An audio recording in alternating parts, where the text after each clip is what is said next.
16 years after the death of Emperor Marcus Aurelius, Rome is run by corrupt twin emperors Geta and Caracalla. Aurelius' dream of a perfect Rome has fallen because the twins' aggression is spreading through the empire and slowly bringing it down, so the fall of the great city is inevitable. In the North African kingdom of Numidia, Hanno lives a calm life with his wife Aurishit. However, peace is interrupted when sirens announce an invasion by the Roman army. After seeing the smoke coming from the city, Hanno and Aurishit put on their armor and join the rest of the citizens to listen to their leader Jugurtha make a defense plan. Before leaving for battle, Hanno and Aurishit exchange rings and promise to look out for each other. The couple joins the team at the wall and Hanno gives an inspiring speech. Soon the Roman ships led by General Acatius appear at the shore, so the Numidians open fire with their catapults and bows. The ships take heavy damage, however Acatius orders his men to keep moving while they retaliate with their own catapults and archers. Fire spreads on both sides and several men die in just a few minutes. Once the ships reach the fortress, the Roman army lowers some platforms and invades. Acatius continues to lead as he brings down soldier after soldier with his sword and no mercy. Hanno does the same on his side, killing Romans at impressive speed.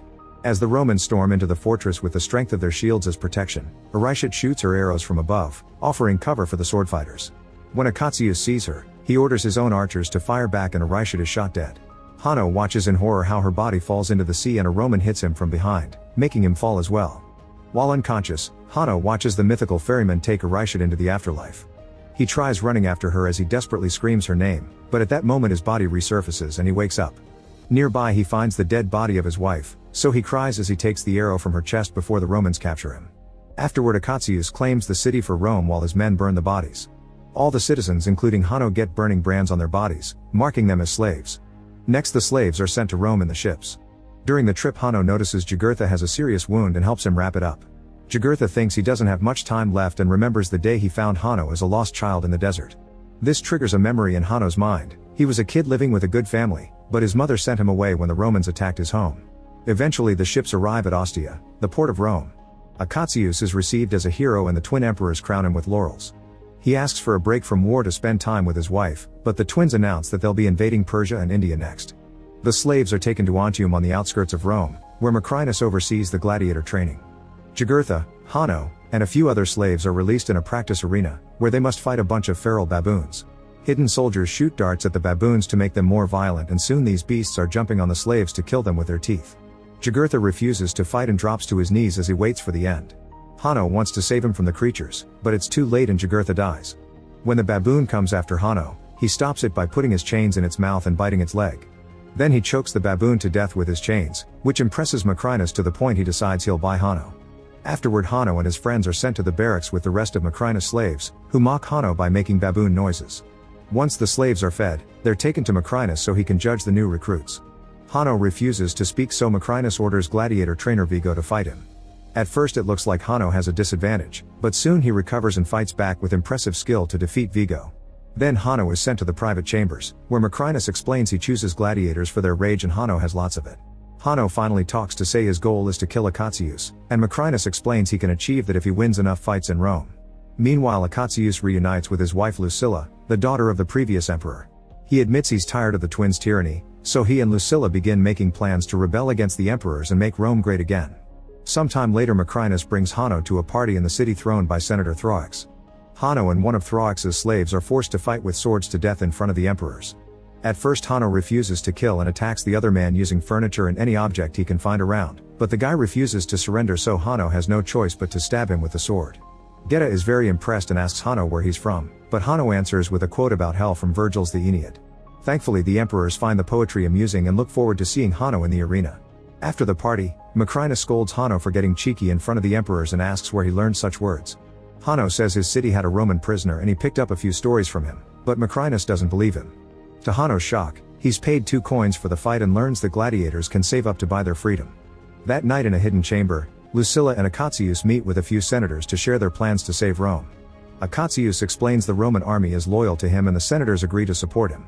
A few days later Hanno and other slaves are brought to Rome for the gladiator games in the Colosseum.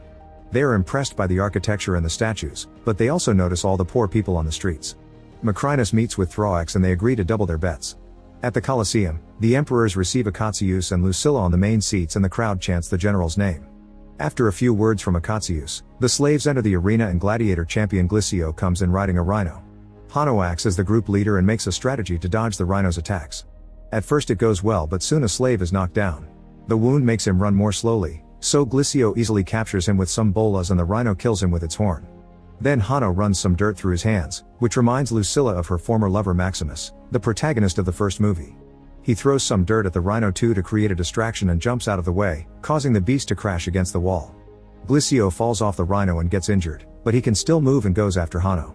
As the men fight and beat each other up, Geta remembers the quote Hanno shared at the party and Lucilla takes it as another clue. Hanno and Glissio continue to fight fiercely using any weapon they can pick up around the arena. When Glissio manages to knock Hanno down, Caracalla chooses blood, but Lucilla asks for mercy. Geta gives a thumbs up to spare Hanno, who says he doesn't want to be pitied by the Romans and starts fighting again. In just a few moves, he manages to stab Glissio and the crowd chants the word kill. This time Geta turns his thumb down and Hanno decapitates Glissio with 2 swords. Now the crowd and even the other slaves chant Hanno's name. In the gladiators' quarters, Dr. Ravi takes care of Hanno's wounds. After the fight, Lucilla goes to her private quarters and puts together the clues she's seen today.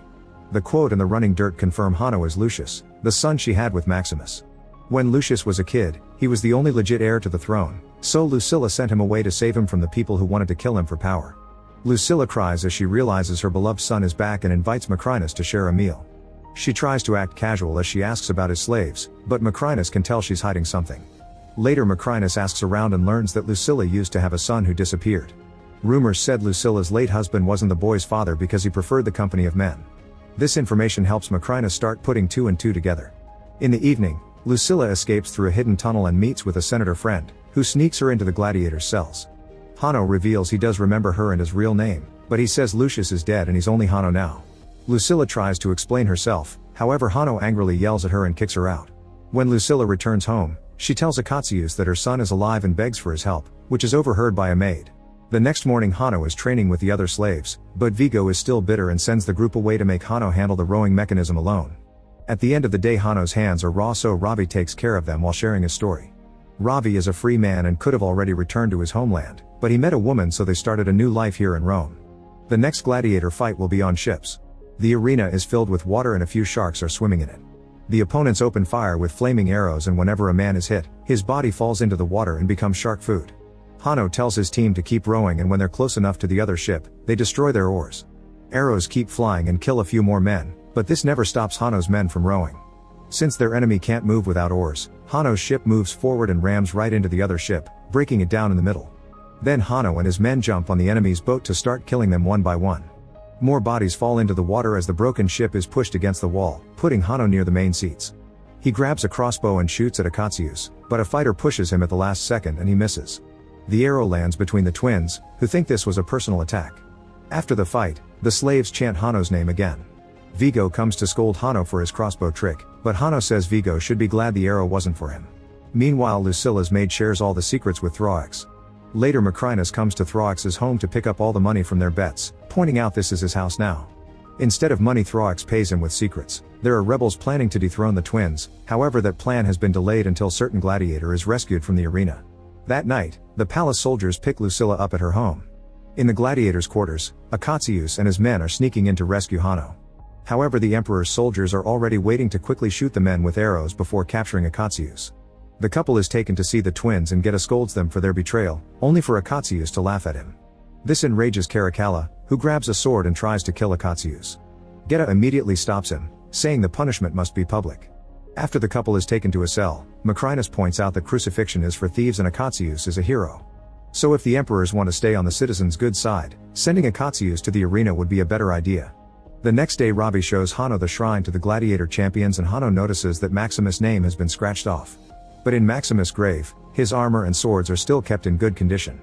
On the wall Hanno reads, "What we do in this life echoes in eternity." For the next gladiator fight, extra soldiers are protecting the main seats and Lucilla is kept in shackles. Akatius is the first gladiator and he must fight against soldiers of the Praetorian Guard. Having so many opponents isn't easy, and Akatius is wounded a couple of times, but he's still a magnificent warrior and manages to kill every soldier with his sword. Next Hanno is sent out and starts fighting Akatius, so the crowd doesn't know who to cheer for. Both men are excellent fighters and the battle goes on for a while without signs of ending soon. Eventually Akatius gets tired, so he tells Hanno he knows his real identity and drops his swords before raising his hand as a sign of surrender. Geta immediately puts his thumb down, but before Hanno can raise his sword, Akatius explains he truly loves Lucilla and he would have died for Maximus. This makes Hanno drop his sword too and the emperors get angry, so they order the archers to proceed with the execution.